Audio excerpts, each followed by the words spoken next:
m'appelle Gbagbo Laurent. Je ne sais pas s'ils sont au courant. Je ne sais pas s'ils sont au courant. C'est des gaous comme vous.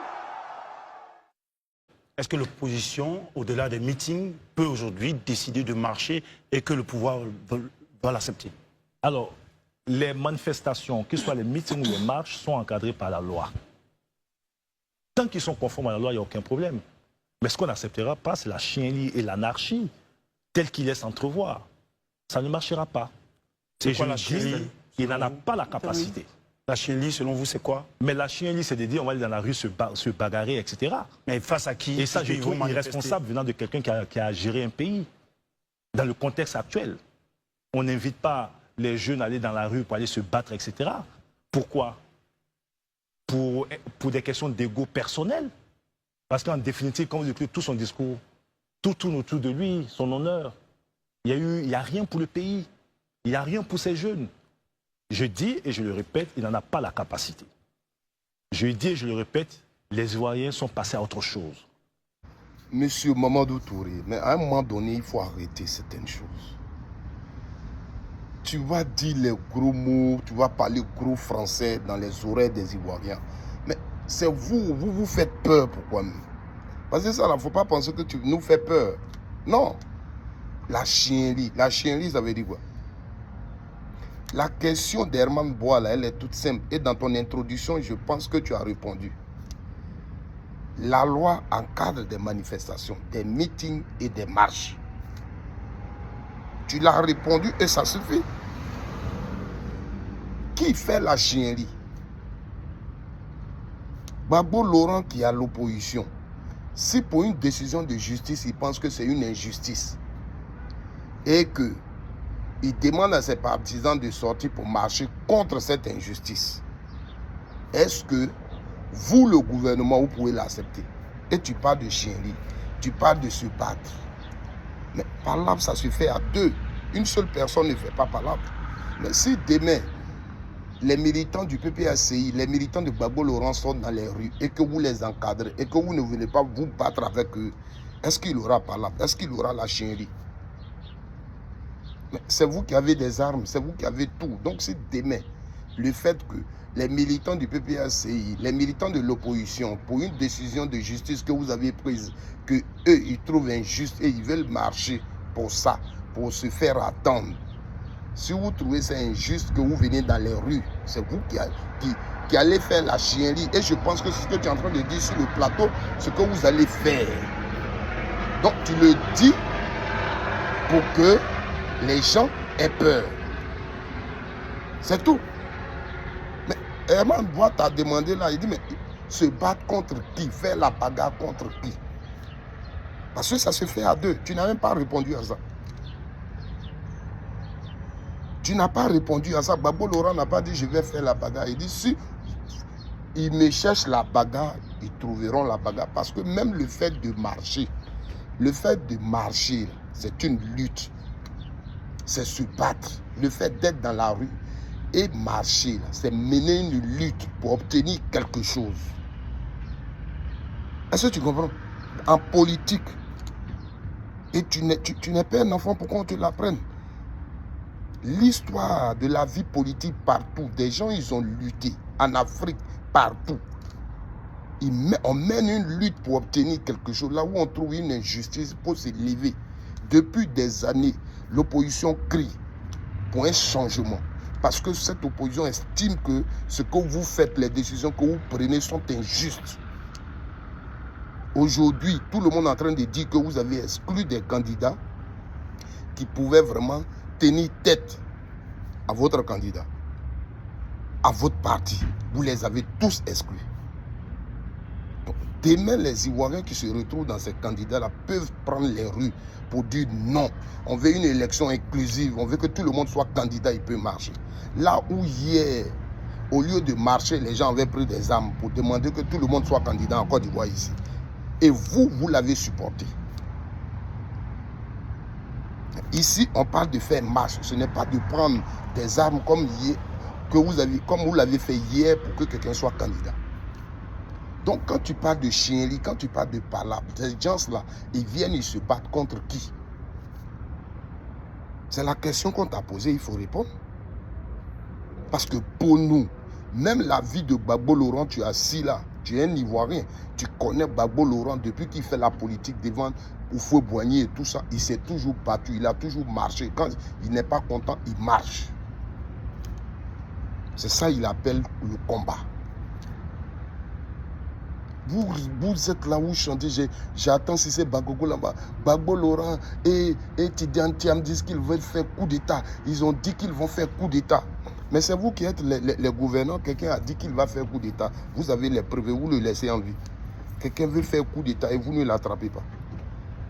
Tu viens d'affirmer aussi que vous avez des infiltrés au sein de l'opposition. Mais si quand on dit on a des infiltrés, ce qu'on a des preuves, on a vu des choses, mais attraper ces gens, mais ils font les coupures de vidéos. Coupures de vidéos, les gens de ton camp ne le font pas. Mais depuis que Gbagbo Laurent a parlé samedi, depuis même vos réunions, vos rassemblements que vous avez eus, c'est le décryptage du discours de Gbagbo Laurent que vous êtes parti faire. Vous prenez des décisions. Ces décisions-là, on dit, elles sont injustes. Tu vois comment tu as parlé de la décision de justice de la Cour des droits de l'homme africaine. La Cour africaine des droits de l'homme. Mais la Cour africaine des droits de l'homme, là, sa création, là, qu'est-ce qui a motivé? Les gens ont trouvé que dans nos pays, la justice peut être manipulée par le pouvoir. Alors, créons une cour pour que le citoyen puisse saisir cette cour-là au-delà de son pays. C'était ça la motivation. Donc, on crée la cour, on la saisit, une décision sort de là-bas. Vous estimez que non, la cour va trop loin, la cour est trop ceci, mais regardez les pays qui sont sortis. Mais pendant que ces pays-là sont, toi, vous n'êtes pas sortis, vous étiez dedans. Et la cour a rendu une décision. Donc, cette décision-là, il faut l'appliquer. C'est ce qu'on vous demande. Au nom de la paix, de la réconciliation, c'est une décision de la justice. En Côte d'Ivoire, ici, c'est vous qui aimez dire décision de la justice, décision de la justice. La Cour africaine des droits de l'homme a rendu une décision. Appliquez la décision. Parce que c'est ce qu'on vous demande. Et vous rentrez ici, vous sortez ici. Demain, vous allez faire, comme tu le dis, la chienlit, et vous allez accuser les autres. En 2020, c'est la même chose. Vous êtes passé partout pour dire aux Ivoiriens, Ouattara ne pouvait pas faire le 3e mandat. Quand les Ivoiriens ont manifesté contre ce 3e mandat, vous avez fait près de 100 morts. Vous ne le reconnaissez pas. Mais vous vous promenez partout pour mentir aux Ivoiriens. Votre point fort, c'est le mensonge. Et vous pensez que quand les gens vous écoutent, ils sont bêtes. C'est pourquoi, monsieur, le président Henri Konan Bédié, paix à son âme, vous disait, ayez pitié des gens que vous écoutez. Ayez pitié des Ivoiriens. Que vous ne voulez pas ou vous le voulez.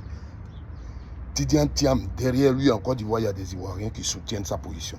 Gbagbo Laurent, il y a des Ivoiriens qui soutiennent sa position. Et c'est vous qui gouvernez.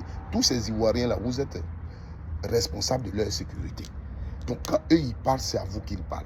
Pour dire, comprenez-nous, les décisions que vous prenez, vous, nos gouvernants, là, on n'est pas d'accord. Quand hier, Gbagbo Laurent utilisait l'article 48 pour faire Alassane Ouattara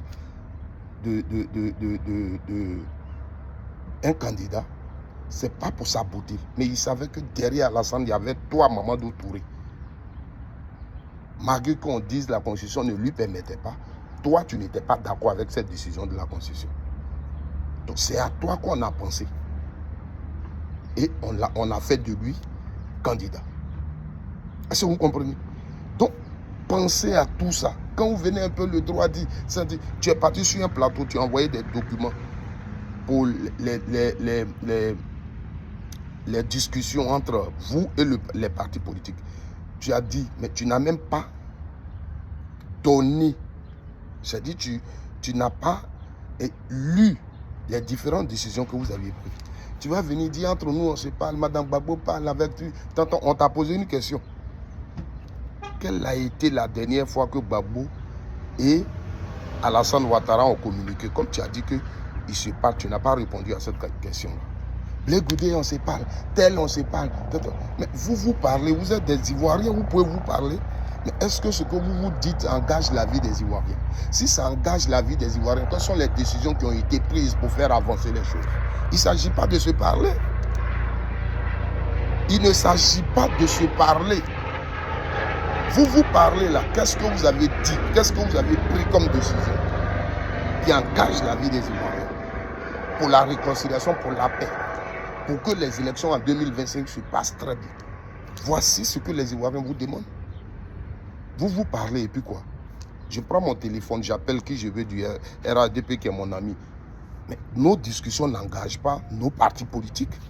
Donc quand tu viens devant les Ivoiriens et tu es un ministre et tu es un cadre du RADP, quand tu dis, nous parlons, tu dis tel jour par exemple, on a une assise, voilà sur le point où c'est apporté, voilà ce qu'on a décidé, voilà ce qu'on a décidé. Mais nous parlons dans le vide. Juste pour dire aux Ivoiriens, c'est vous qui êtes ceci, vous êtes... Les mensonges, il faut les arrêter à un moment donné. On est fatigué. On est fatigué avec ça. On est fatigué avec ça. Et sachez que vous allez changer. Et 2025, là, pour ces élections-là, on va vous amener à vous asseoir avec nous et on va discuter. Parce que nous, on ne veut plus mourir. La chienlit dont vous parlez là, vous n'allez pas nous faire ça. Vous n'allez pas nous faire ça. On est fatigué. Parce que nous, on n'a pas d'âme, on ne peut pas faire comme vous. Mais on va vous amener à discuter avec vous. Parce que nous, notre force là, c'est de discuter. Voilà. Alassane Ouattara n'est pas éligible. Il ne peut pas faire un 4e mandat. Et vous le savez. Mais vous voulez nous l'imposer. Et ça, vous trouvez que c'est juste. Vous trouvez que c'est juste. C'est vous, seul.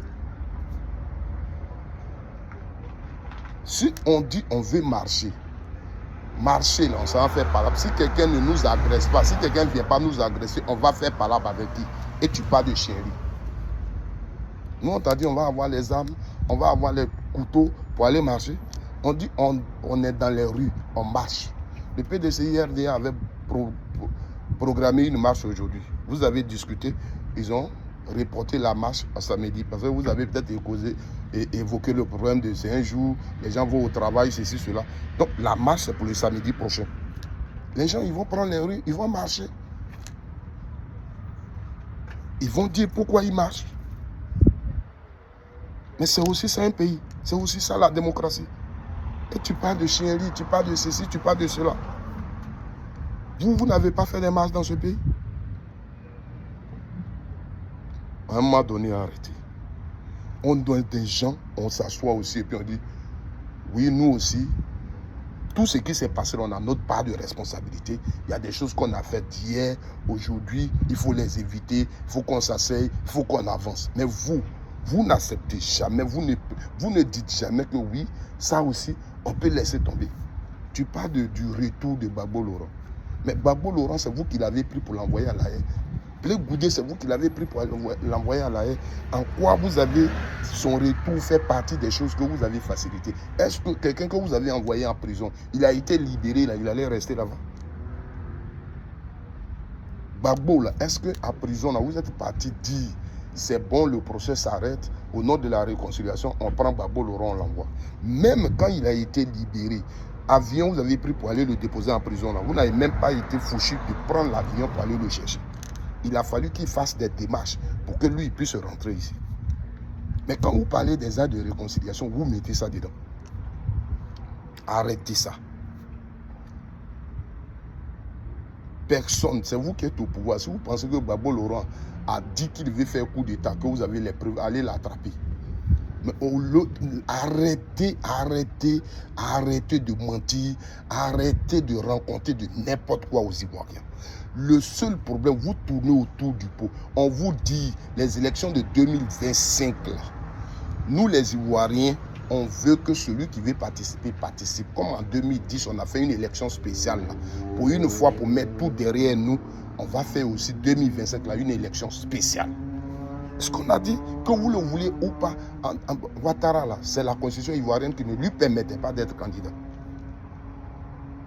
Tu trouves que c'est injuste, tu ne trouvais pas c'est injuste, mais c'est la constitution ivoirienne qui ne lui permettait pas d'être candidat. C'est comme aujourd'hui, vous dites qu'il y a une décision de justice contre Gbagbo qui ne lui permet pas d'être candidat. C'était la même chose hier. Mais vous trouviez que c'était injuste. et on a pris des dispositions particulières. On peut le faire en Côte d'Ivoire au nom de la paix et de la réconciliation. Voilà ce qu'on vous demande. Et vous chantez votre vie. Mais on est fatigué de ça. On est fatigué. On m'appelle Gbagbo Laurent. Je ne sais pas s'ils sont au courant. Je ne sais pas s'ils sont au courant.